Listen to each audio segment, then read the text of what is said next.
No, DJ Sue, you do it, not me. I did the last time. You got it. Last time we're doing it. Hi, everybody. Welcome to 3 Black Geeks. And we are doing, the next 2 months, we'll be doing animated movies. You see, animated movies are a very important art form in film. Just real talk. I don't understand how a lot of you watch cartoons and then you became 20-something years old. You was like, gay, and you kicked it away from it's you. It's called the media fucked over their childhood. See, by it's telling them, kinda you need to funny. grow up. And I'm like, all right, see, for us, it is kind of funny for us millennials because we grew up with MTV and BET, which told us, if you're not watching this, virgin. Second of all, that's the way it treated you. But D, all three of us are cultured. We were able to do both. We could watch BET Uncut and then turn around and watch Sailor Moon at 6 a.m. after BET Uncut was over. So duality here. Duality. You know what? So with that being said, please like, comment, subscribe, tap the bell, and follow us on all the socials that you see right here: Blue Sky, Instagram, Facebook, and make sure you go to our Livesyn account, 3blackgeeks.livesyn.com, and visit us on 3blackgeeks.com. Yes, continue, gentlemen. Yes, sir. DJ Sue, true story. Me and Eris, I don't know, whatever reason, 1 o'clock in the morning, we're talking on the phone. I'm not going to work that night. Was it Jay smoked? Was it Jay smoked at that time? What is that? Was it Jay smoked? Was it Jay smoked at that time? Jay smoked? No. Oh shit! Was I smoking marijuana? Grow up, nigga. I like how both. Did you hit weed? I like both. Chris said it like an aristocrat. Was it Jay smoking? Was it Kevin Smith? Flick. Chris, you barely eat edibles, nigga. Don't do that shit to me. Wow. Seems that you had a marijuana leaf today, I'm a casual drinker, sir. But here, yes, you are. Forget about that. But Eris, do you remember this? I don't know. We were talking about Inuyasha, some anime, Lupin. Who gives a fit? Fuck. Eris goes into a little rant. And you know what? I start hearing shit in the background. You know what I hear in the background? Head down, pussy popping. I turned to BET Uncut. Are you watching BET Uncut, Eris? Yes, I am. The only time we ever gonna see that Ludacris video. Tip Drew. No, that was to this day. Day. No, that was P popping. Yeah, that was P popping. Yeah. And no, to this day, what possessed y'all to put the camera on that woman's bush? I just want to know. Like, am I saying it was the wrong move? I think these two up here will not defend me and say, Dwayne, we need to see this, preserve it. Eris will be talking about the texture and the color of it. Chris will be like, Dwayne, Afro-American culture needs this in 1 o'clock in the morning. So when when that song goes off, tell me, do you see a Time Life commercial about gospel? Yes, I do. Then you're in the motherfucking 2000s, Dwayne. What never made sense to me was seeing Chopper Style on BET Uncut. When there was why was that on BET? Yeah. No, there was nothing in it. There was nothing there. It was that. Okay, what was right there? Was there like one more booty or something? I think it was a little bit more like ash. The more ass version. Yeah, well, it's kind of like actually it was just a light. Listen, it was just a tall light skin with the yellow dress. There's a uncut version, no bullshit. There's an uncut version of Missy's 1 Minute Man that was on BET Uncut. There was a couple of them. That was a moment. Yeah, it was a moment. It's a moment. It's on YouTube. It wasn't a mainstay, that's for sure. Nah. That will go to. I will say this. I do miss the age of the 2000s because that's when the country was starting to really understand that we all came from different cultures around the country. I missed that. There was a mystery to that. You didn't know what niggas, we were here in DC. We didn't know what dudes were doing in Montana and shit like that. So when we saw white girl, we was like, look, Eris, there are Negroes like this? That was fascinating. That shit was fascinating. It was the lowest of low budget videos. Oh god! Then it was niggas taking video. They clearly recorded a video in a strip club and shit, grainy fucking lenses and shit. No, these was dudes shooting on super high 8. Nigga. What was the song that my boy had? The Bell Bondsman from Alaska. Joker the Bell Bondsman. What was the name of the song? I forgot the name of the fucking song. Whatever. God, no, I know what you're talking about. But anyways, I'm sorry. Anyways, we deviated, but we're talking about a movie, Rover Dangerfield, from 1991. I need people to understand. Celebrities, whether they're comedians or actors or just personalities, there was moments in the 70s, 80s, and 90s where they were given reins to have a movie or a show, and the characters that they played were basically just them because they had a personality. Bruce Willis at one point was a musician called Bruno the Kid, which became a cartoon, and bald kid, big ass head. Yeah. Like 2-3 blonde hairs, just and like that was basically supposed to be a kid version of Bruce Willis. And the kid was playing a fucking harmonica. Like it was a weird time. That was a weird time. You had like Rodney Dangerfield doing Rover Dangerfield. It was literally just like an hour 13 of Rodney Dangerfield just being himself, doing his comedy bits in an animated form as a dog. That's really all this movie is. That's all it is. I have a question though. What did Harold Ramis give him for Rodney to go, you know what, Harold? Fuck you. Get out of here. I don't want you to write the script for this. Well, give me a minute. Give me a minute. I can run through this production. So basically, this was like the idea of this movie was conceived in the late 80s. The film was the brainchild of Rodney Dangerfield and planned at the time for a December 1988 release. It was originally planned to be an R-rated animated film in the vein of Ralph Bakshi's films, but Warner Brothers wanted the film's content to be toned down to a G rating.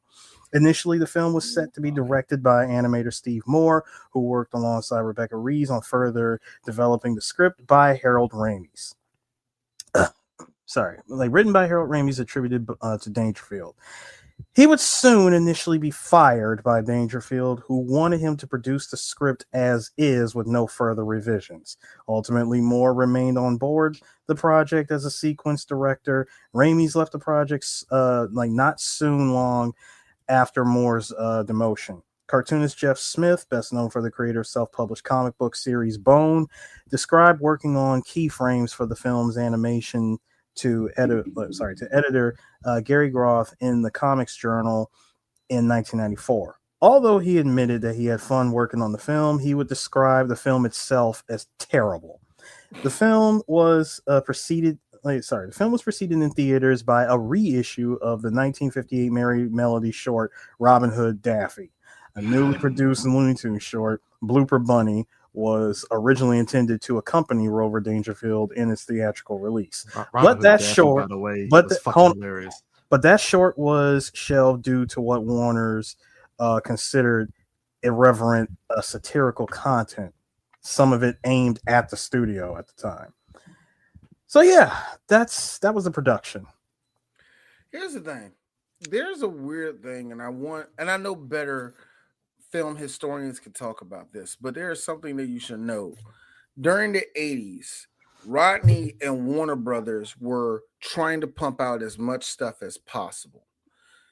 All of this right here was also during that weird time where they was trying to put out Caddyshack 2. And Rodney was for it, but Rodney was like, yeah, I ain't doing it. And that's a whole other bag of worms too. And I didn't mention this to nobody, but that's one of the movies that's one of those movies that's staring at Three Black Geeks. And I'm gonna let you know there'll probably be a day that we finally talk about Caddyshack 2, because that's a woof ass movie. Caddyshack 2 is one of those woof movies that needs to be taught, so we all know not to do this again. It's one of those woofs. But if y'all saw the face that DJ Sue was making as I was saying that, yeah, times 10. I don't want to do this movie. And you know who else didn't want to do that movie? Harold Ramis. And Harold's like, fuck it. I'll do the script. Don't worry, Harold. We're going to get Joey Bishop. And he said, no, don't do this. He got fired from that project. And so the thing about Rover Dangerfield, if you are someone that kind of pays attention to animation, is that the same studio that did this also did Brave Little Toaster. Great movie. Yep. Love that movie. They also were behind stuff like Bebe's Kids. That's another movie that had featured a comedian, Robin Harris, which, funny enough, what sets Bebe's Kids different from Rover Dangerfield is that, like, Bebe's Kids, yes, you're getting an audience. Yeah, it had an audience, but yes, Faison Love is basically voicing Robin Harris in a way, but like you're getting so many different types of characters to where it's not focused on just Robin Harris doing bits as the whole movie. You're getting characters. Here's the difference. Here's the difference. You basically modeled you built a story around his stand-up routine. Yeah. And this one, and what's the actual story of the movie, y'all?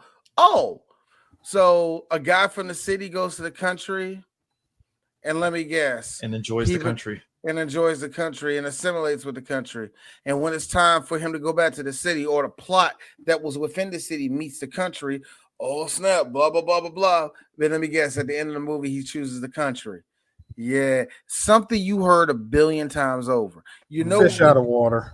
You know what we didn't hear? We didn't hear. I want to take you out. I want to take you and the kids. I want to, bring the kids over. Wait a minute. Who kids are these? I just saw the one. Who kids are? Oh, them Bebe's kids. What the fuck? Okay, let's just go to the park. Wait a minute. What? Shenanigans for the next 49 minutes. At the end of it, here, why don't y'all go get a pizza? Pizza man don't come here no more. Oh my God.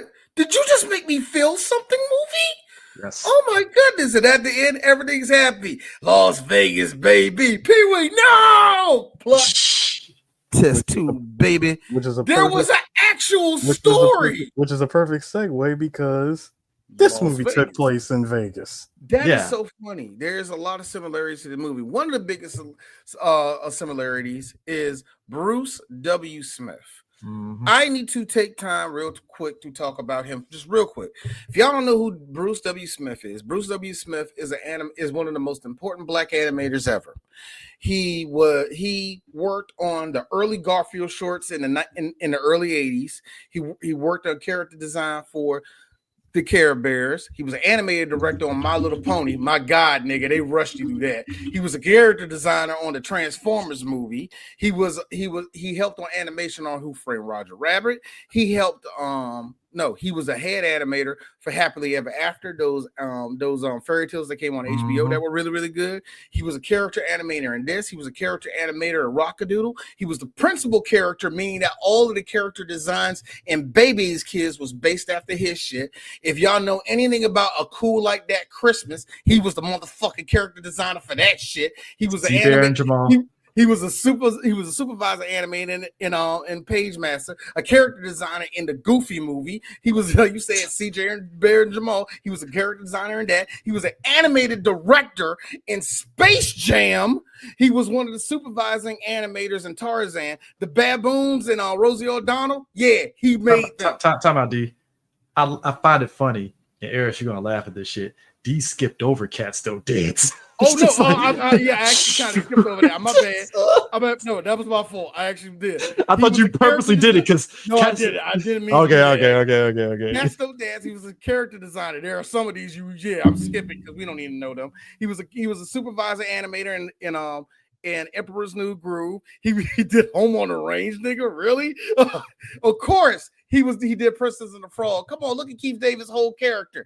He was the one that designed that damn character. And he did a bunch of straight to DVD shit after that. But the point is this. That dude is not only is he black excellence, he is one of the examples of you can see the real grind that a lot of these animators do. Also, he was there when we were born. This nigga was like 20 something. All right, so I call her Love a Lot. You know what I mean? You know I what I say, mean? like, So, look. The fact that he was a part of Teen Titans Go to the Movies, that just that's means funny. he I did. know. That just means he did our favorite part with "It's a Heartbeat." Ah! A part of me likes to think.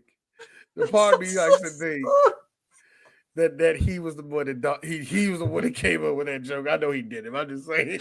But nah, Still. but But notice all those things I said. The one thing I didn't mention was the one that we all know him from, the Proud Family. He created that. That's his baby. I will say this. Whoever is rating the new one, y'all ain't shit. Yes, the new Proud Family Louder ain't and like the prouder. old shit, but y'all raw for bombing the shit out of that motherfucking rating. Y'all raw for that. Just because those little black girls are proud and black, y'all was like, nope, one click. But nah, like this Can't movie. have this woke shit. But nah, Rover Dangerfield. Black women having faith in themselves. How dare they?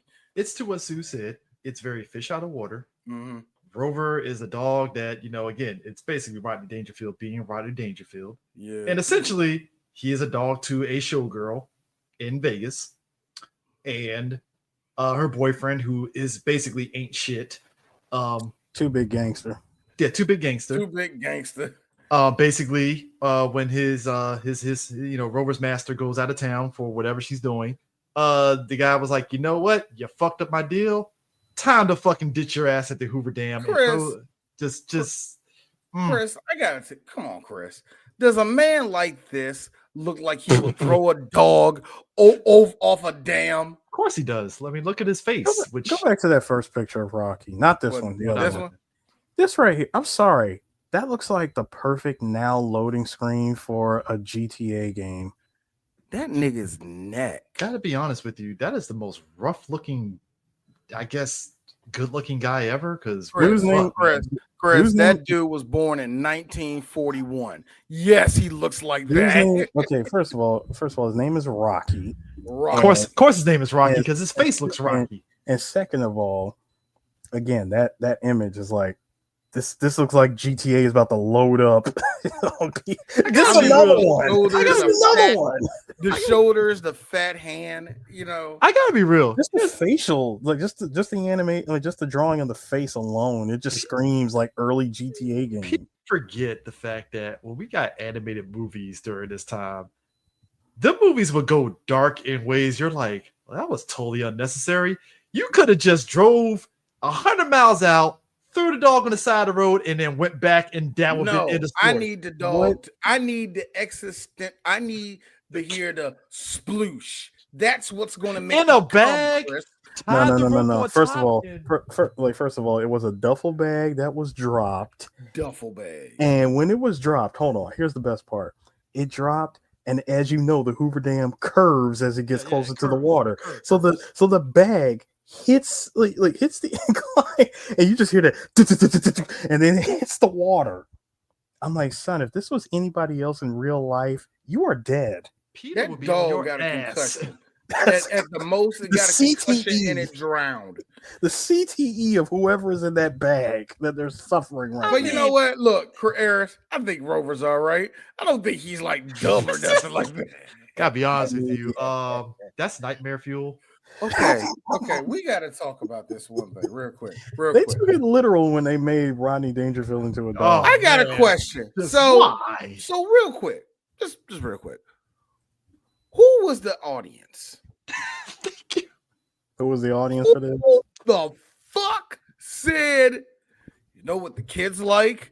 Las Vegas lounge comedy. That's what they missing. Hey, kids, I'll tell you what. Come in here, kids. I remember a time I was kidnapped and they sent a piece to my father. My father said he wanted more proof. Come on, you love that. That's like somebody right now saying, hey, Joe Rogan, the kids love a cartoon from you. That's basically what the put that fucking evil on us. Oh, I want that evil because you want to know what it is? It'll be the cartoon version of a podcast. Okay, God. Hey, Jamie, pull that up right now. And they give Jamie like a supercomputer and he like, you know what I mean?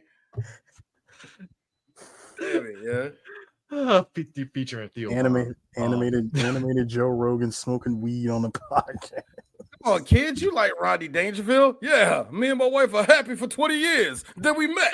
Can I be real with you though? I think that was a mistake. I gotta be real. I feel that was a mistake. So corny. I feel No, that here's the thing. Rodney wasn't corny. No.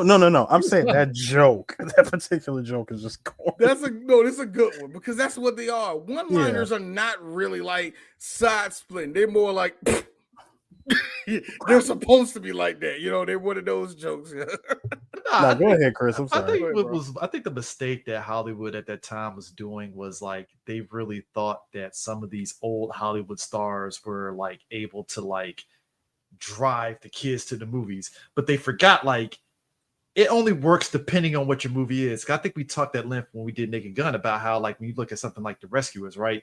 That was like fucking Bob Hope and Zsa Zsa Gabor. You ain't fucking selling the movie, but Bob like Newhart. Bob Newhart, my bad. It's still just as bad. Bob Newhart. But the thing of it is, it sold you on an animation, and it didn't make the mouse look like Zsa Zsa Gabor and Bob Newhart. It was just like, I think it was just the voice. Yeah. See, but how different of a movie? How different of a movie? Furs and everything. No, how different of a movie would this have been though if Rover did not look like Rodney? Just looked like a regular basset hound dog without the fucking drunk eyes and shit. No, like, it's the tie. Yeah, it's the tie. Really. Yeah, it's the tie. Actually, no, it ain't the tie. Why do you give this nigga a chin? Why are the fucking heart boxes? To give the dog jawline. Nightmare. Hey, what's the doing over there? Can you imagine? Hold on. I want to point out something else too, gentlemen. Since we're pretty much going all over the place with this movie, I want to point out something.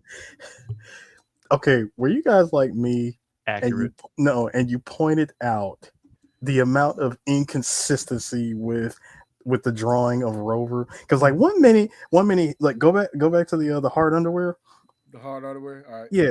1 minute he actually looks like a smaller dog. Okay. Go to the picture with him with Raffles, the blue dog. Yeah. Another one, he looks smaller. Yeah. Go to Coke Fiend, Rodney. Coke Fiend. Here you made him. Here suddenly he's like 200 pounds. Got a double chin.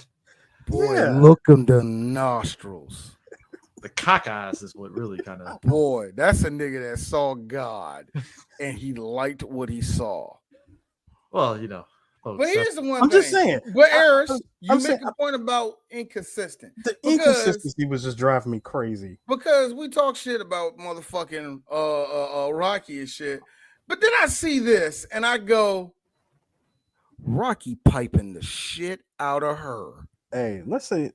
I'm just going. By the way, I'm actually mad. I don't have no pictures of this chick like that. By the way, shout outs to Connie, Rover's owner in this movie. Mm-hmm. I looked at her as the precursor because since this was supposed to be based on, it was originally supposed to be done by Ralph Bakshi or whatever. Mm-hmm. I'm looking at this like, hey Ralph, was this your inspiration for Miss Hollywood if she could? Always comes back to that fucking movie. Yes, it does, and it will. Because Eris wants us to know that it was a cool world and gave her a burn. No, not a cool world, a real cool world. Shout out to David Bowie. Fuck off. Fuck off. I keep telling this to everybody. Eris. That movie is terrible, but no one talks about that movie for a reason. Not care what anybody is talking about. I am just talking about the fact that movie is god awful, but it has one of the best soundtracks to ever be accompanied by a god awful film. I will say this. I like how shout outs to Chris for hooking me up with the vinyl. I will say this. Ralph, everybody really wanted to do Ralph Bakshi shit, but they didn't want to deal with the Ralph Bakshi problems, meaning that nobody's going to watch this fucking movie. So we had a lot of movies in the 80s and the 90s that were animated that kind of got greenlit with the idea that they were going to make it more adult. And then when it came time for them to do some shit, they was like, nah. God damn it. That just stopped me halfway through because I had a point. What the fuck? Hold up. I mean, he ain't lying on that one. But no, for And real. Droopy Dog is iconic. And they just said, I'm done. I quit. Droopy's son. Rodney, Rover, when you gonna get a job? I'm telling you, Dad, I want to get a job tomorrow. This is gonna happen. Who was the one that said the kids want to show up? But that's what I'm saying. It's like, that's what I'm saying. Old Hollywood, it's like you overvalued yourself more than what you realize. And it's like, Chris, the kids want to hear lines like this. Well, for my dog, I don't get no respect. He keeps walking at the front door. He didn't want to go. He wants me to leave. Okay, there was some. I will admit, some of his lounge, some of his his Las Vegas lounge jokes, rim shotters, as I like rim, to call basically rim shotters. The rim shotters. Jesus! Okay, the rim shot. A lot of the rim shotters were actually, a handful of them were genuinely funny. Like they actually got a good chuckle. One in particular, yeah, like that's what I got. No class. I looked up my family tree. 2 dogs were using it. I said, movie? You had no business. That was a good one. That was a good one. Yeah. Wait a minute, 91. Yeah, 8-year-old D. Yeah. Now, the children here, I ain't gonna laugh at that joke. Bro, that was a good bro, one. When Rodney is playing craps or whatever with the bones, and one of the other dogs is like, come on, Rover, hurry up. He said, champ, what'd I tell you? Relax. He said, what'd you do? Chase a parked car or something? Then he got him again with, didn't I tell you to relax? What do you got, a dentist appointment? He's a bulldog. That's what I love. Everybody is cracking up at this. They know all his friends falling apart, nigga. I mean, dying. This just everything about this movie. It's like Rover being on the farm, obviously life lessons and stuff. He misses it. Yo, hold up. I didn't see this picture. I forgot. Why did you give the dog hands? Why is it that Rover is the only dog that's like that can walk upright and got hands, but the rest of the dogs are just normal dogs? No, the fact that's a face that worked 10 hours. That's the minimum wage ain't good enough. No, that is a face of someone who came back from a double shift. First thing missing is a bottle of whiskey in his hands. Hey Chris. They shut down the plant next week. They shut down the plant next week. That is hilarious. Oof. Yeah. Now here's the thing. Out of context frames. That is a pure Rodney Dangerfield face, though. Mm-hmm. It is. Now you can actually do a drinking game of how many Rodney Dangerfield faces pop up in this movie. Now D is going to say something that's very controversial. Wolf number 2 in the middle of the wolf on the end, or camel towing it hard.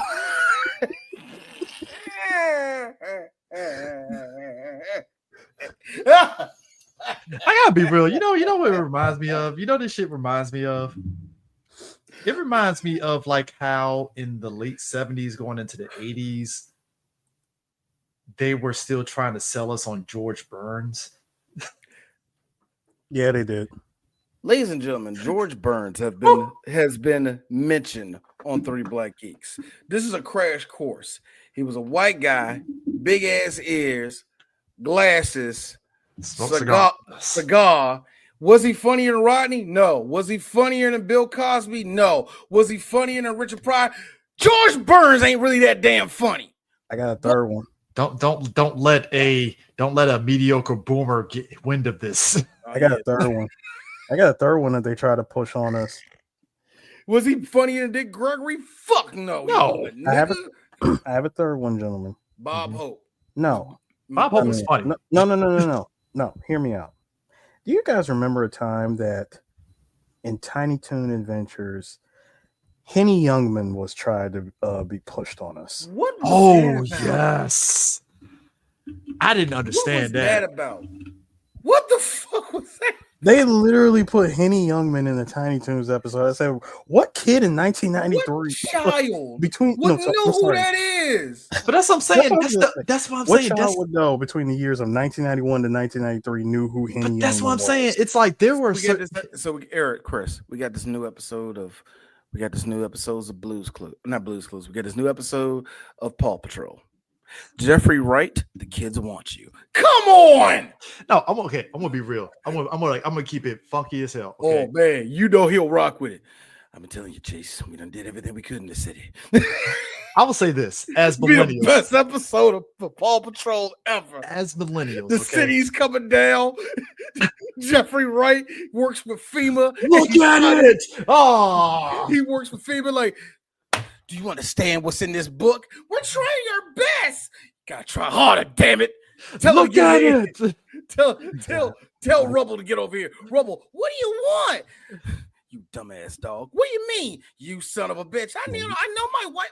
Hey, I know my mom was one, but you don't call her a bitch. I did everything with that building I could. It will be a fucking cinema. It will be cinema. Anyway, Now you listen to me right now. We gotta get you out of here. listen to me, Chase. Right now. Listen to me, Chase. Gonna punch me in the face. Right? Chase bites his shoulder. Motherfucking dog. Okay, but I have to say this. It's a police dog. Police brutality. I just realized I'm a black man. That's a good one. Gumball and Andrew Dice Clay shows up. Me and Sue just watched a movie with Andrew Dice Clay, by the way. Andrew Dice Clay, no kid under the age of 30 knows. Okay, I want to be real. Okay, I think this is relevant to Rover Dangerfield. Okay, as millennials growing up as kids, there were definitely some like very boomer actors that were pushed on us, and they might have. I can count on some Greatest Generation. No, but that's what I'm saying. But I can maybe count on one, maybe two hands that kind of broke through and appealed to us in a weird way. And I would say Rodney is one of them to a degree. I will give you Rodney. No, and I can agree. Rodney. I can agree with you on that. On that, CJ. And you want to know why it works so well and it only works for us millennials. Like I would say we're the last, not counting Gen X. We're the last ones to get it, especially us elder millennials. Yeah. Why? Because there was this thing that did not exist for quite some time called the internet. Yeah. And we had to go off of whatever the media put out at that time. Or even your grandfather or cousin or whatever. Yeah, or whatever you had access to, which at that time was quite limited. Yeah. So certain stars stay stars longer. You know what I mean? Long That's time. why if a star like from our generation is still a star, by the time we hit 80, that's like, oh shit, you really was a GOAT. You know what I'm saying? It's really hard to have that type of superstar. Well, me and D and also, like I said, the way we collect the information, a lot of those stars remain stars for a longer time because of that. I give you the best example for black people. That would be actually Bill Cosby. Bill Cosby is probably the best example besides Rodney Dangerfield, somebody from that generation that was pushed on us and that was fully accepted. You know what I mean? So there you go. So yeah, it's a small list. I mean, that's like now we can point out people like Pierce Brosnan, Helen Mirren, your boy Chris, your boy fucking Anthony Hopkins. We can point out old motherfuckers. I'll take another. Still have maintained. I will take another actor for me. Robert Redford. He appealed to me in a very weird way. Yeah, really, Chris? No, because it's like depending on the movie. Like whenever he did dramatic roles, I was like, oh, Robert Redford, he's actually pretty good. Like, okay, I don't mind that. I get it. I don't mind with that, Chris, but you do sound like one of those black people that go, I gotta tell you, John Hurt was a fucking fantastic. John Hurt, nigga. It's just I wasn't ready for the name. That's all I'm saying, Chris. I mean, river runs through it. You like fly fishing, fly fishing. But you ain't lying, John. Yeah, but it's like with like Rodney Dangerfield. I'm one of those people that I love Back to School. That was apex. See, Back to School was fucking hilarious. And Chris, that was the other thing. That was the other thing too. For us elder millennials, we actually came into knowing who Rodney Dangerfield was because he had a string of movies during the late 80s and into the early 90s. Because right after this movie came out, what came out after this? Wait a minute, for what? For Rodney? For Rodney. I don't know. Ladybugs. What the Oh yeah, that was in a that was a movie that did do pretty decent business for him. Like because it was like, oh shit, like it's Rodney Dangerfield being funny again. All right, cool. Like, you know, and then it helps that you have the supporting cast, including old boy that played in Sequest and Sidekicks, you know, being I mean, literally right after this movie came out, he did Ladybugs. I mean, it makes sense. It makes perfect sense. But like I said, when you watch this movie, it definitely was just kind of like you watch. Like, cause I remember somebody brought up Cartoon Network used to see it. HBO played the fuck out of Rover Dangerfield a lot. And well, so, HBO, Warner Brothers. Yeah, so like that's how I saw Rover Dangerfield. And again, it's a very quick movie that you just watch. It was very much you watch it early in the morning. It's like, all right, that was a quick movie. You can just For me, it was weird though. I didn't know this movie existed until I was like 14, and that's just weird to me. No, that makes sense. Not me. I actually did see this the year it came out, not in theaters. I'm about to say you paid not in not in theaters. It already hit VHS. Dude, you got to remember when this movie came out, I was living in Germany, so I saw it on VHS already. I don't want to know what the German VHS case for this movie. No, well, okay. So you've seen what the actual movie poster looks like. That's just the Rover. Like, it's basically it's just it's Rover spotlight on him. He's in the freaking barn with all the farm animals. It was the same cover. Oh, okay, all right. And when I saw this movie, I just watched it because again, I'm a kid. I'm like 7, 8 years older watching this, and I just took it as just a movie. Now, would I have known that this movie was probably one of the biggest flops to ever come out of the early 90s at that time? Of course not. You know, we have access to Box Office Mojo, but I would have thought, you know, because of who Rodney Dangerfield was, that this movie would have been like another hit added to his list of movies. Like, I mean, if you think about it, it's funny when you say it out loud like that, but yeah. I have to imagine like the VHS market, you would think, because people forget, like, even if a movie didn't do well, kids, you know, Blockbuster and any rental store, that's what I'm saying. The rental market, the VHS market, like all that had to like pick up some kind of slack. I mean, now am I saying that they picked up enough to clear the budget? No. Nah, ain't no way in the world. I mean, especially like when I think Sue, you brought it up, like Rodney put his own money into this movie. He did. And then you add in like the fact that, like, even to the degree that the way in which he performed his lines, apparently, like he did it in front of cameras like it was a movie, and that's how they were able to take their cues for animating, you know, him as a dog and stuff, which makes sense because when you see how Rover kind of animates in the movie, it's like, yeah, that's Rodney, top to bottom, just everything about it makes sense. And it's just like, I don't know, it's just, for as simple as this movie is, it's like you kind of understand why it didn't really land for kids, because it's just like, who's the audience for Rodney Dangerfield animated? Like, it's just no. The fact that this movie did not get a Blu-ray release until January of last year is crazy. Last year, this movie. Boy, they were just clearing the library, huh? Does this Blu-ray have extras? I'm guessing no. I have no idea. Why would you care? What do you? Nah. Chris is on to something, because when you got go ahead, go ahead. I listen. When you have a cast like this, like the cast that was in this movie, I'm looking at like, God, Tress MacNeille was in this. Greg Berger was in it. What's her name? That was it. Dana Hill. No, it wasn't. Dana Hill. Of course, Dana Hill was in it. Who else was in this? Barbara Goodson, Bill Farmer. Boy, you know why? These are all the professional voice actors. I forgot. I think that Barth, Burt Kramer, Ron Taylor. This is before Disney fucked up the game of voice acting. Chris Collins. So people forget. So I'm one of those people that I jumped on. I think the Warner Archive is still active, the collections. Because I bought SWAT Cats on Warner Archives like years ago when it started up.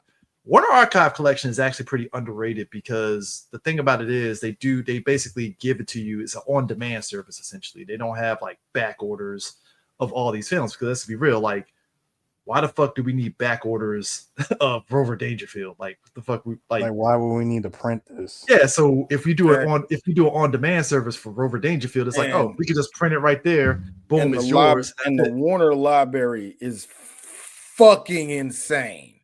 It's one of the biggest. It's probably I don't want to say it's the biggest library of all the film houses, but I think it might be. I mean, I think it might have the most outside of Disney, maybe buying out some properties. I think it probably has the most. I mean, it's to the point that so if you're looking for, say, God, this is. I remember one night years ago. Actually, no, it was during COVID.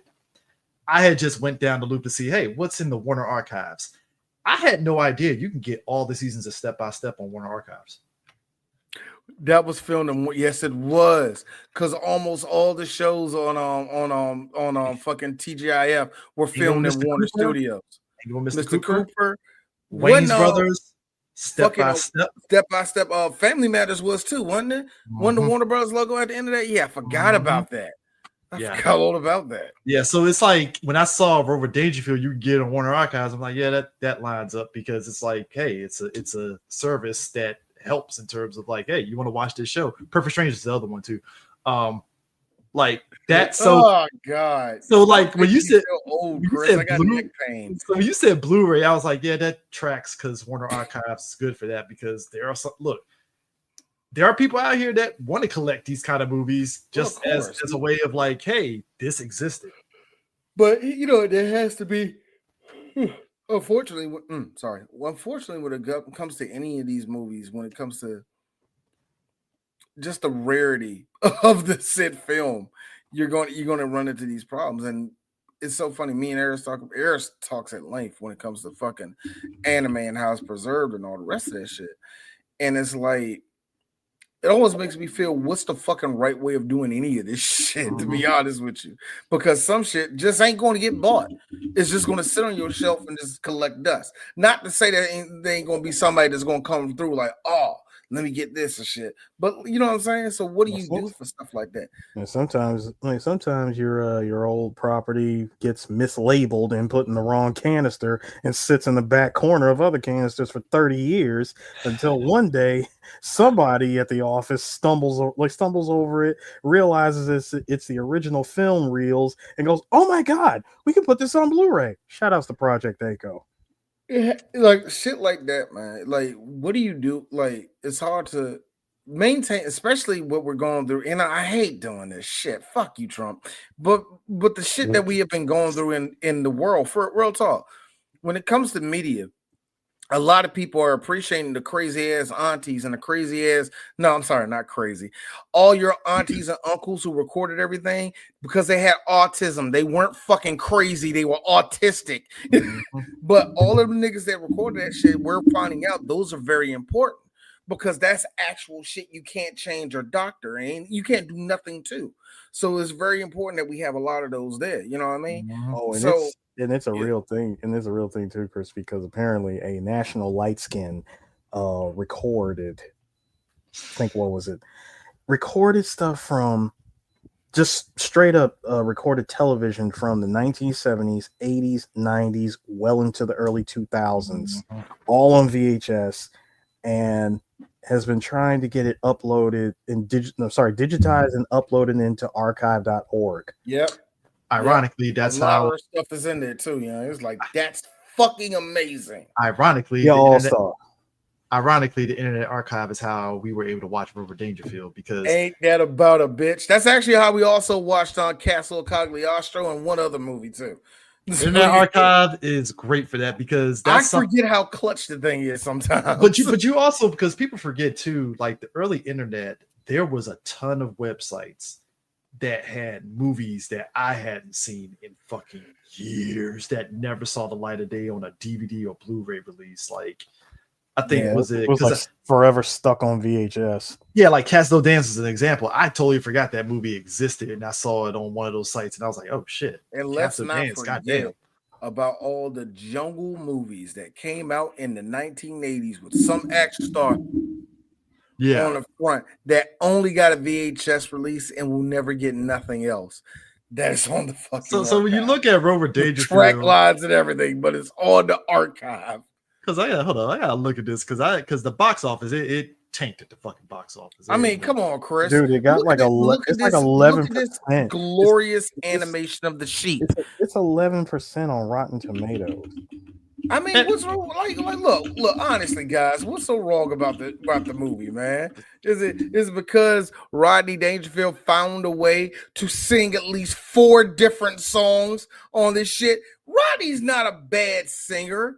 It's just that my 6-year-old can't get jiggy to this shit, bro. I mean, it says Miss Daisy, she's so lovely. The dog's for me. I mean, Dog's Life and I Love It. What's the other song? I'm sorry, Chris. I'm sorry, Eris. Dog's Life and I Love It. You remember that I am proud of you. Yeah, I do. Where's my Rover Dangerfield vinyl soundtrack? Like Dog's Life and I Love It. In Love with the Dog Next Door. Never Do It on a Christmas Tree. Certified banger. No, it's not. I'm just saying that to be funny. And because there was at least I want to count it. There was at least 6 songs that Rodney sang. Also, I need to bring up something, and maybe y'all might have noticed it, but I noticed this. You notice whenever there's like a movie revolving around dogs, the woman love interest dog is always a collie. He's either a collie or a poodle. Mm-hmm. It's always those two. It's never any other dog. It's just those two. Chris. Hold on, Chris. Chris, this movie and this movie dared to give us both. Yeah, they tried to give us both. You see, Chris. The poodles are whores. Yeah, clearly because they're scantily clad. Because they're black coated. You see. Hold on, speaking of this scene, did y'all like how when he lost? Stop, Chris. No. Stop. Did you just say that the poodles were black coated? I want you to put that picture back up and tell me. Let me tell you something. Am I lying or am I lying? I'm mad at the both of them got moles. Thank you. Those are beauty marks, by the way.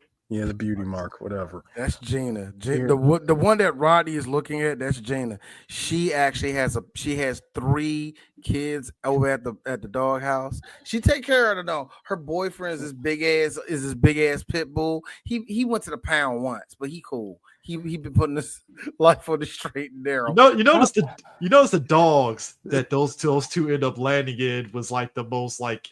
What was it? What kind of dog? It looked like it was like a German Shepherd. It looked like I was trying to point it out. Was a dog. God, I was trying to point it out, gentlemen. I was saying the part after he lost the bones. Dude, you lost the bones to like the most deep voiced dog, the most sophisticated dog. Yeah. Get your asses over here. Hike it up. I want to smell both of them. Ain't gonna lie, you know that's what he did. You know he did that as soon as the camera cut to the next scene. That's what he was doing. My man, he didn't move all dogs do when they set themselves up and. No, when my man laid back and relaxed, he was like, pleasure doing business with you, Rover. We must do this again sometime. Ladies, forget water. From now on, it is champagne. And semen. Watching this movie again, because I do remember a lot of this movie line by line, because I told you I watched this movie a lot as a kid. Hearing this movie now with all the extra sounds, I'm like, oh my God, I didn't hear none of it. Do you hear? There was one part where Rover. There was one part where Rover's on the couch. It was like extra conversation. Eris, did you hear that joke when Rover was on the couch? He's flipping channels. You listen to me, you slut! You took my man. I'm like, dude, when he was flipping when he was flipping the channels, here's me. Warner Brothers, that is 2 times that you will put a Looney Tunes. Like, stop. You put first you did a Looney Tunes theme song, and then you put Daffy changing the signs from duck season to rabbit season. I'm like, we get it, Warner Brothers. That being said, real quick, Harris, that being said, if you were a kid of the 1980s like us, Warner Brothers used Looney Tunes as much as possible back then. Up until thank you, Harris. That wasn't me. Thank you, Chris. Up until about 2005, when they realized we got Batman. That's when they dropped the Looney Tunes. More like they had to be reminded. Good, yeah. More like dude. More like they had to be reminded that they had Batman because you went a whole 4 years of giving this Batman the animated series. But it's just, but I think the movie goes to what D was saying. I think both of y'all said about Ralph. It's like you like the idea of Ralph Bakshi without like what comes with that. Like it's like the movie teetered in that direction at times. Ralph Bakshi. When you say you want a Ralph Bakshi film without any of the responsibility, aka Ralph Bakshi pretty much taking a backseat to his own project because the studio refuses to give him any control, which is what happened to him in the 90s. Yeah, because you know why? As soon as we gave you a chant, you put tits on the dog. You put tits on the dog, Ralph. I put a shirt on her. Get the fuck out. Get the fuck out. Yes. No, yes. That's what they do. No. Yes, it is very Yes, it is very suggestively cropped. But it's on there. Hold on. It gets quiet. Did you have to give them erect nipples too? It's an aesthetic. We're gonna. All right, look. It was an aesthetic. Eric's like this. Look, Ralph. We'll do it, but we're gonna have to get rid of nipples. I quit. It's like fuck you. I'm out of here. No, Ralph doesn't say that, Eric. He just grabs his stuff. Ralph, look, we can negotiate. We can note. And we'll let you do Coonskin too. And note. Why do you think he was so mad when he drew Hollywood and he couldn't put them on? I'm pretty sure somebody there was like, all right, Ralph, we'll let you do Coonskin too. How about that? Look. No. Oh, no. Look. We're not even in the time anymore to do that. Also, Ralph said this. Come on. The niggas ain't gonna jive with this no more. The one black guy was like, hold on. Did you just say Ralph? Nigga? No. Wrong joke, wrong joke, Chris. It was more like the black guy looked at him and said, "Did you just say jive?" Look. Chris, the 77-year-old executive who's trying his best.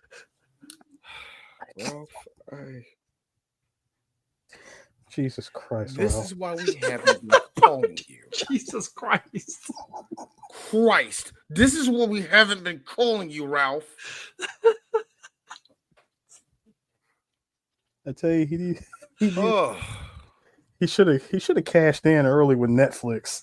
He should have. Look. I'm one of those people in Trump's America that's like, look, Disney, you're ditching DEI. If you're Chris gave up. He finally look. It's like this. Habibi firebombing got a missile tuck. If them robbers come through, then I guarantee that. I've been waiting. Me and Eric's been waiting on this for a while, nigga. Go ahead. It's like if Disney as a company, because clearly they have not been. We see you, Disney. You're kind of like looking at black projects like, we'll figure it out on promoting it, right? Look, you're already getting rid of DEI. Just go on ahead and give us that Blu-ray release of Song of the South. Just go on ahead and do it. They will never do it. Just do it. You're already there. You're already there. You're there. No. We need the undeniable IMAX banger. Uncompressed audio. Uncompressed. Hey, hold on.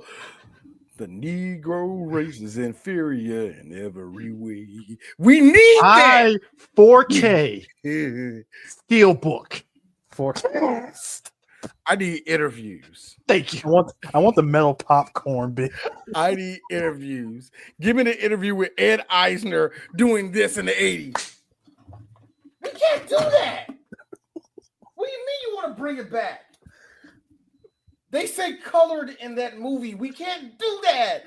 I want all of that. I'm just saying. I want all that in the Blu-ray. At this point, with all the companies basically playing in our faces, basically, fuck it, might as well do it.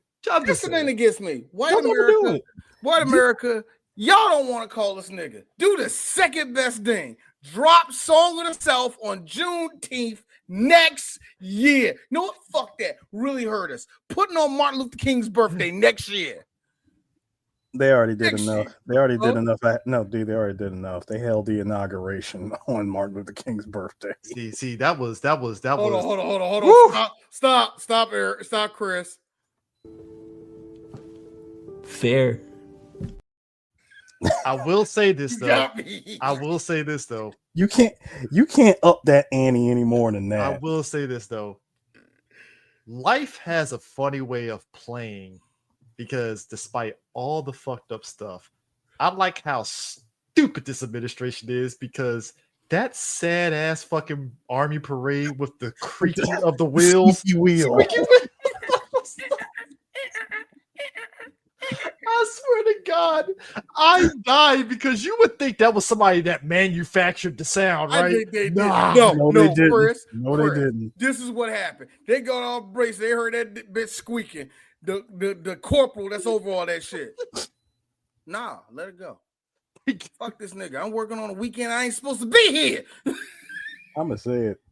The way that way that wheel squeaked. You would think the way that wheel squeaked. You could have swore that this was something out of a Hanna-Barbera cartoon. The Barbarian. Flintstones. Oh, Eris, now I'm thinking that I just see feet underneath the tank and they're just Top Cat. You said Top Cat? Like Top Cat, like anything from the Hanna-Barbera era. That squeaky wheel, it just sounded like it came out of like out of that stock sound effect room of the Hanna-Barbera era. Be real, man. Look, I know every episode, but look, this Trump's America. There's gonna be them jokes and stuff because I'm sorry, ICE coming out of a Hertz truck to get illegals is like sad and fucked up, but it's like this is where we're at right now. But listen, we're gonna take the opportunity to talk about it on Beyonce's internet. All right, we got to, we have to because I just look. It's one thing to watch like like the Naked Gun or like Airplane and stuff, and they're mocking Nazis and all that stuff, right? Like I feel like the fact that we're living a Mel Brooks movie in real life. It's just like wacky race. Penelope, stop. That was another one. Yes. Here come Dick Dastardly. Here come Dick Dastardly on the way up. Don't forget about Dino Man. Don't forget about Dino Man and Blue Falcon on the way behind him. I swear to God, the only thing that would make that scene perfect is of a dog coming and saying, just speed buggy tank. It was a speed buggy. Double drat. It looks like looks like the Americans are in front of us with a squeaky wheel. Mutt, you dumbass mutt. Get it. I can't think of nothing. Anyway. We're living a Mel Brooks world. This is just fucking hilarious. I'm sorry. Chris, sorry. I'm the comedian. Look, I'm the comedian. No, I am the comedian from Watchmen. It's all a joke. Yo, D is just letting y'all know. P. Hesketh's gonna kick down your door and try to throw you through a window. And I'm just gonna say it, bloody face and all. It's all a joke. Hey, Eris. Bathrobe and all. Eris faded back and just disappeared. Harris fight Elon Musk in an apartment, throwing coffee in his face. Hey, y'all, look. In other words, y'all, You don't want your top military guards to be decapitated, heads on pikes around the Bastille, okay? You don't want that. La resistance! Okay, you don't want any of that, okay? You don't want that to happen. And apparently, it's the law. I know it's the law. No, I would say CGI fight choreography. Dude, This world is crazy. This country is so low effort. It's not even funny. I like how people let us set up the whole country and go, all right, niggers, just make sure everything look good. Yeah. All right. We're going to take a shit on all this. This is the worst group project ever. I can't tell you how many times that clip of Heath Ledger saying, this is how crazy this administration is made of. Dude, this is the worst group project ever. Like seriously, the group project, somebody just fucked it up for everybody. You're like, open book test at that. I like open book group test. Like, hey kids, this is a one question. Question 1, this is for all the marbles. Do you pick the black woman or a Nazi? Choose. Black people. The black woman. Black woman. Jewish people. He's a Nazi. So the black woman. Asian people. They both been in office. Look, hold on. Asian people. See Chris and kids. I mean, do we have to pick one? I just picked. I picked. I don't know. It doesn't. I picked. Latinos. I don't want to do that little vote for Donald Trump. I don't want to do that shit. So yeah, they voted for Donald Trump. I'll tell you what it was. Libertarians. I like America, and I want my kids to be safe, and I want my wife to be underage. Trump. Fuckers. It literally did become the Democratic vote from Squid Game. You hit X or you hit O. And when it becomes a deadlock, motherfuckers pick the X because they want the money. Oh, because they want the money. White women, listen to me. You're not going to get nothing if you vote for Trump. He doesn't like you, okay? This black woman's going to give you everything. And then the dust settled. Who are you going to pick? What school did the black girl go to? Yeah, I think she knows a little bit too much. No. Hey, Chris. You know, white women hate black women that plateau smartness, and they go. Chris, hang on a second. Which school? Hold on. Which school did the black girl go to? Howard. Oh, that one.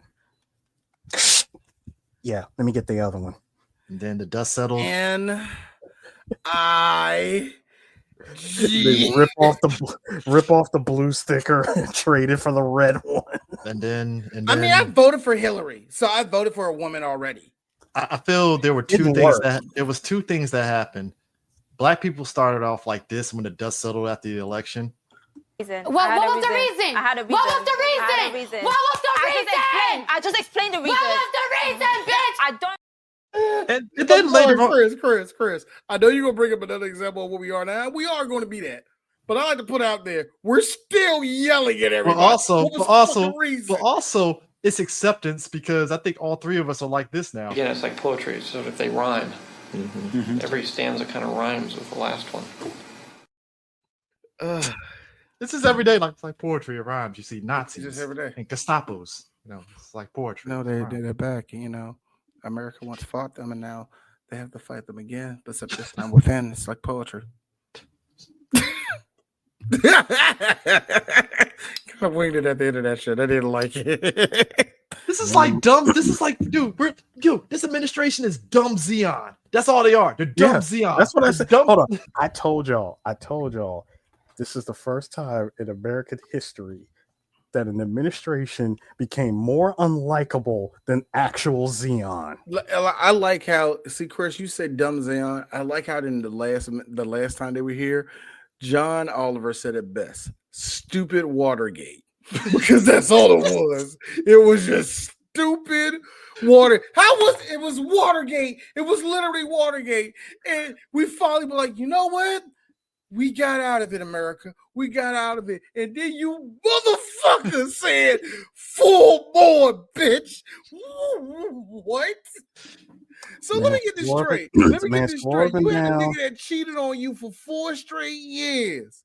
He come back 4 years later. You like, I mean, the other guy's nice, but he be falling asleep, and I still want, like, you know, fucking, like, talking and shit. And at least Trump listen. That's what it went. That's how it up and down. This man swore up and down that he was going to release the files, and then suddenly, over the course of Black History Month, finds out that his name is in it so many times hang on. Man. I'm sorry.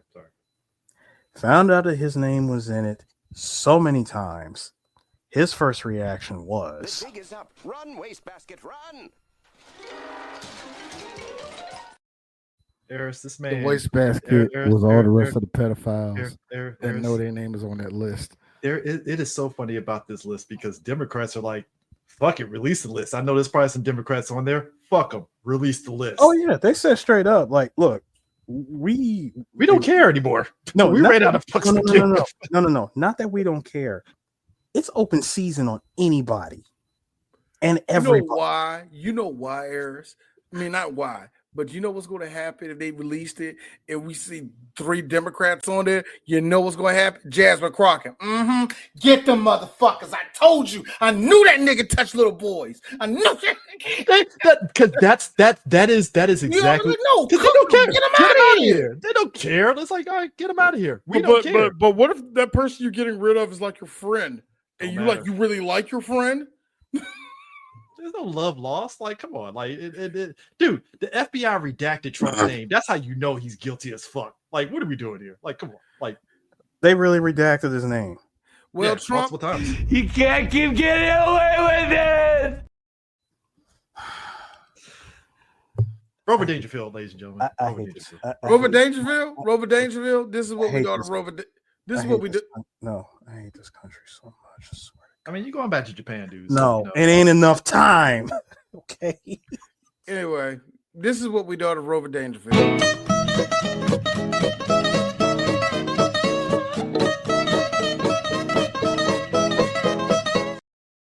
Gotta be honest with you. We didn't put out an episode on it, but that was us when we watched Jurassic World Rebirth. Oh, that movie. Ooh, woof. Yeah. No, we put out. Look, we did the video. My bad. Yeah, we did the review. My bad. We did. But that was us. That was us. That was us literally dragging that fucking movie. Can I say? Harris is the ukulele. It was the SpongeBob ukulele for you, wasn't it? It was. Can I point out, going back to Rover Dangerfield? I know this was a super long deviation, but can I point out something? It's a 1 hour episode. I think that this movie. No. Listen to me, sir. This movie almost gained a second win off of Tress MacNeille alone. Really? Tress MacNeille. No, I'm talking about when you watch the movie. When you watch the movie and you listen to Tress MacNeille, she is legit funny in this movie. Okay. Tress MacNeille got to spread her legs and run a little bit in this movie. It's but it's people like Tress that really proved that this was a different era, because this was during that era where they were getting professional voice actors to do all their work at that time, and not getting celebrities at the time to do all this shit. And that was the one thing I was looking through here, like, who was in this movie? And the only person of real, let's just be honest, that has any star power is Rodney Dangerfield. That's it.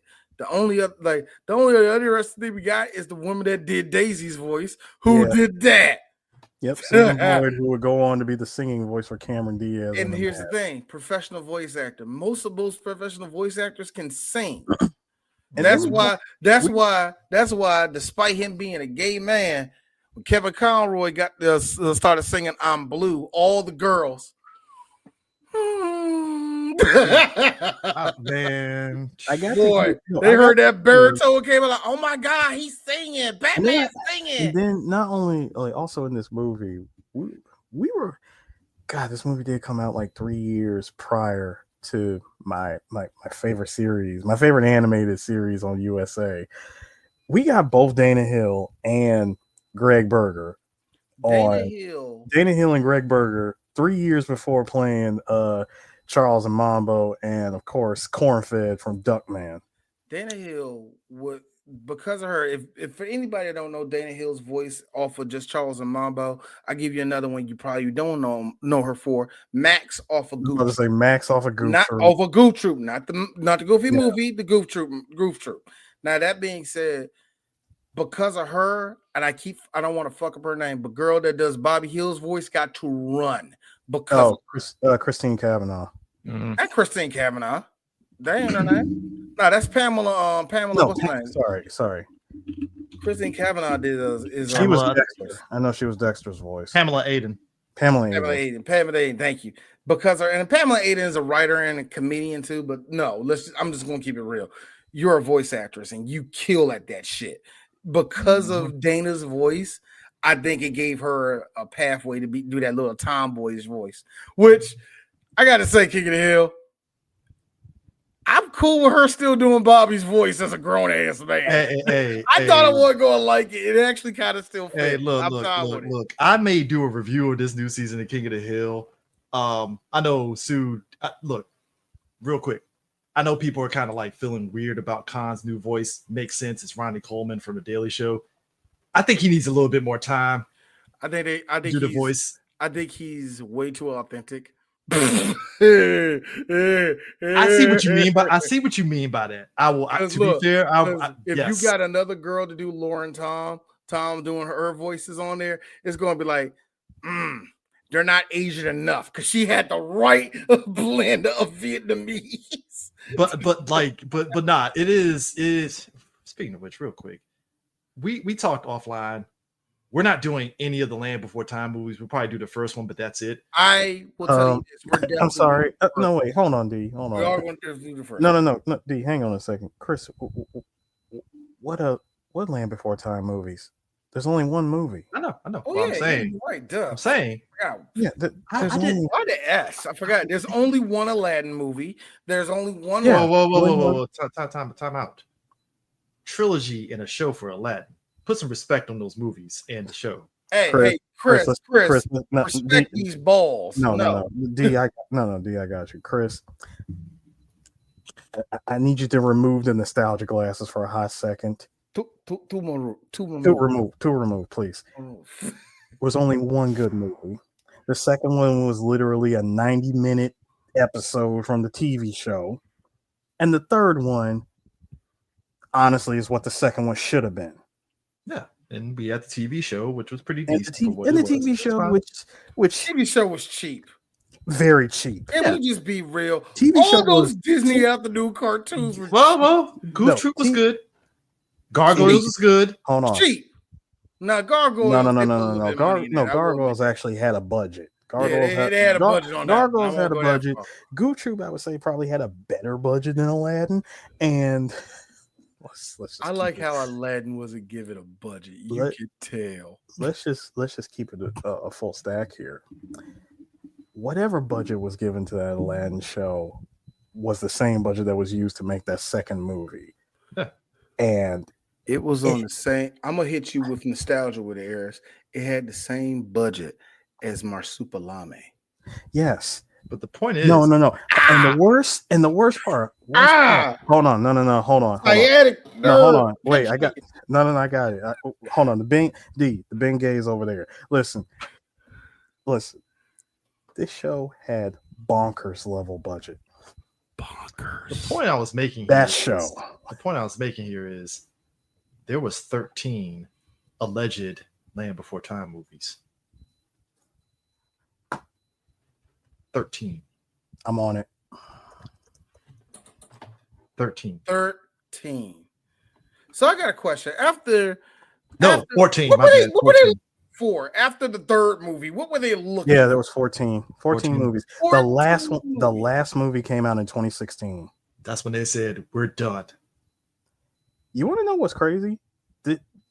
The fact that this thing had a TV series that only lasted one season from 2007 to 2008, 26 episodes. Yeah, TV series? It did. 26 episodes.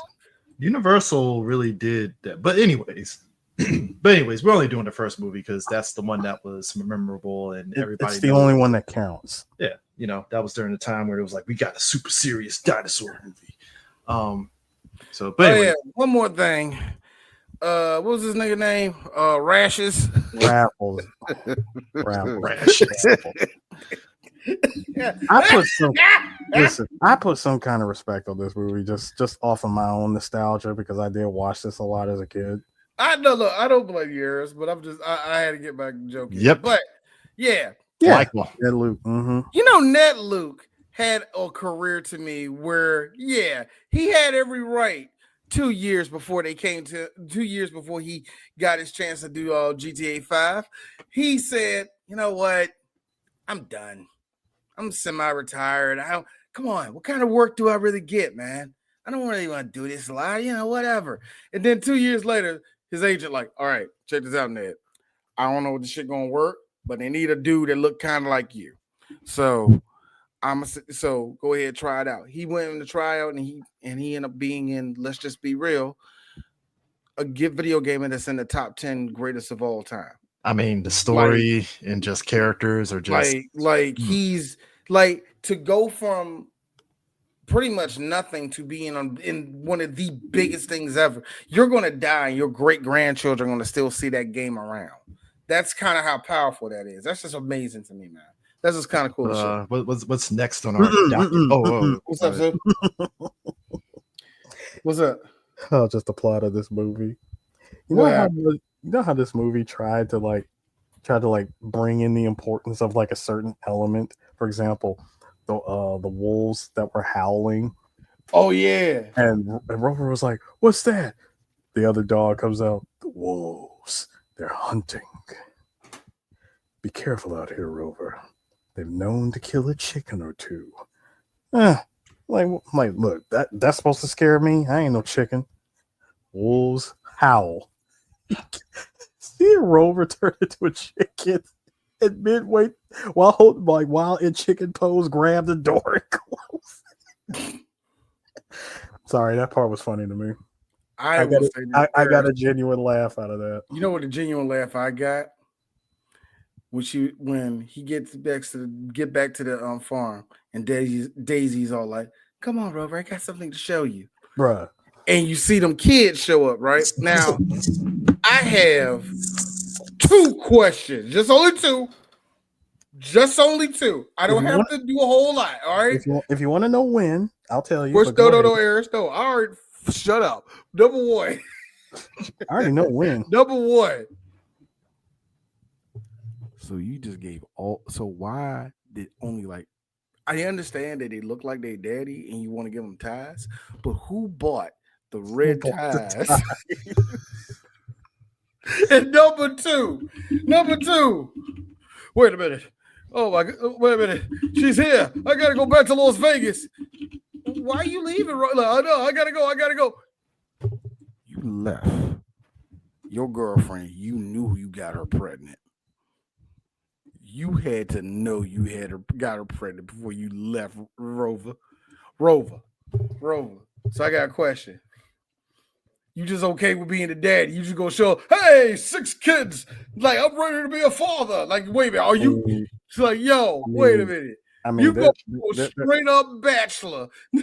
There was no need for a DNA test. The red ties said it all. So I got a question. No. The last one that literally dropped down out of frame shows up and goes, "Hey, take it easy. I'm only a pup." I'm like, "Ooh, yeah, that's you. That Rover, that's you. That is all 6 of them is you." Hey, guess what? Junior Rover that said that joke. Man, you corny. You ain't your daddy. Shut up. I love pitched up ADR. Pitched up ADR. Look, he's playing with his kids, and I'm like, "Hey, yo, Rover." Again, the sweet moment. The sweet moment when he's teaching his kids cards. He's like, hey, he's like a straight flush. Was this full house beats yada yada yada, and wouldn't you know it, I had the jackpot. I got a full house. I'm like, yeah. He was already never going back to Vegas. I'm like, bro, you got a whole family. You are landlocked. Yeah. But Why are you gay?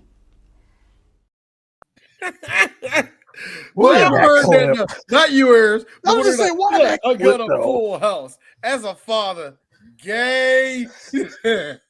No. And the part that got me, I will say this, Herbs. It was such a 90s thing to do, but I'm not mad. It's about to go off. Oh, I'm gonna catch you. Hey, if I want to catch you, I'll catch you. It just went off. I'm like, Rodney Dangerfield, everybody. Great Rodney Dangerfield, everybody.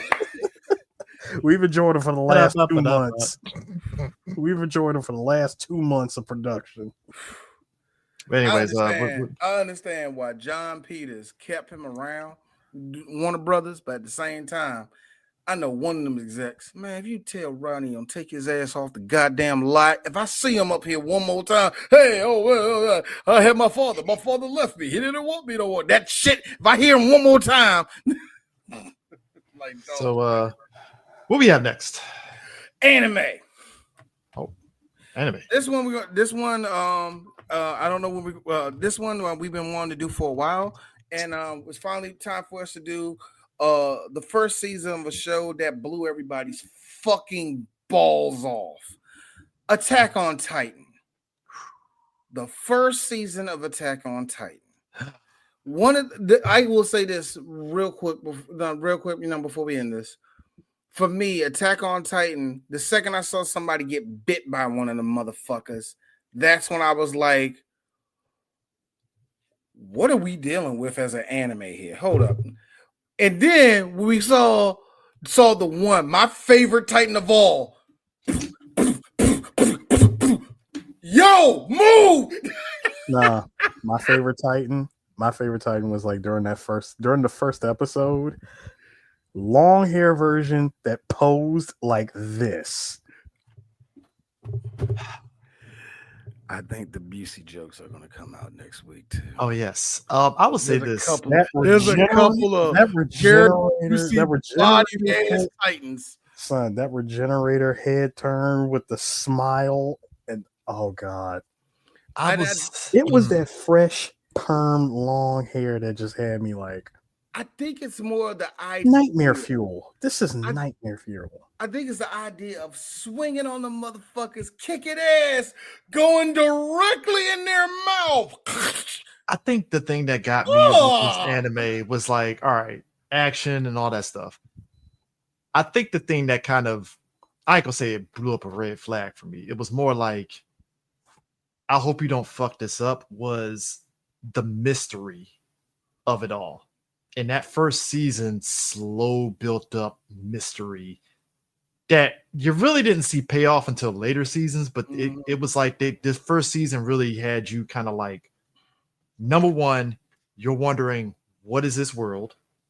Number two, you're trying to understand the whole, leadership structure of this world, but also, where the fuck are these Titans coming from? That was always been my biggest thing. And I still haven't seen the last season, so I still don't know the full. Yeah, they explained it as so I still have mystery. Yeah, but that's what I'm saying. The first season had so much mystery behind it. And obviously, again, the show drops. The people that were like, I read the manga, and it's like, all right, dude, cool. This was one. This is also the anime for me that told me that the anime has changed on you. And I will admit that it changed on me before I was ready for it to. And what I mean by that, meaning that it hit the mainstream. Like, Attack on Titan was probably one of the big ones that was so big it hit mainstream appeal, where people were like, have you seen this shit? And people were like really reacting to it, and people were actually watching and engaged with it.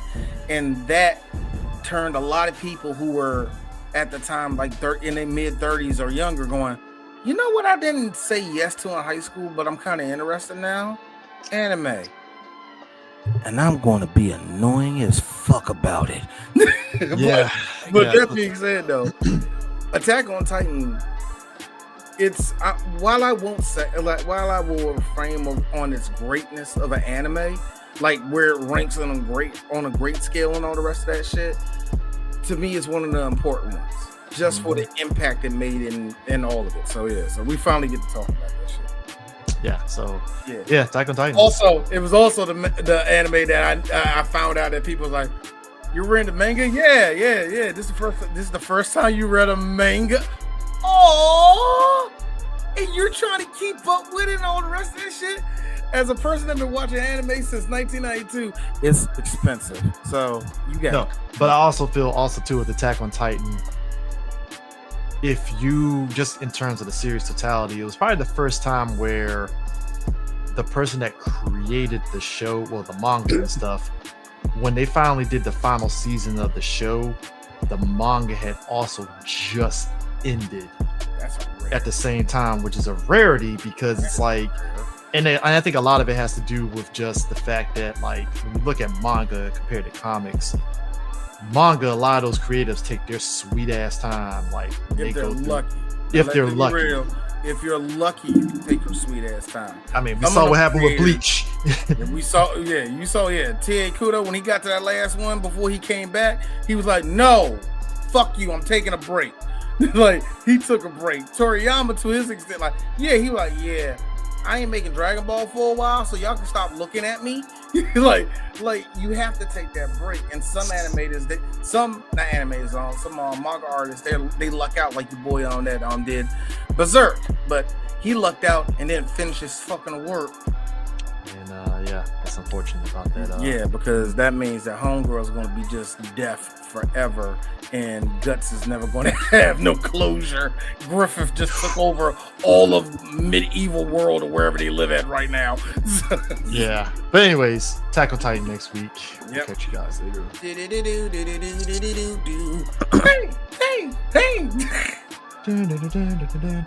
Hey.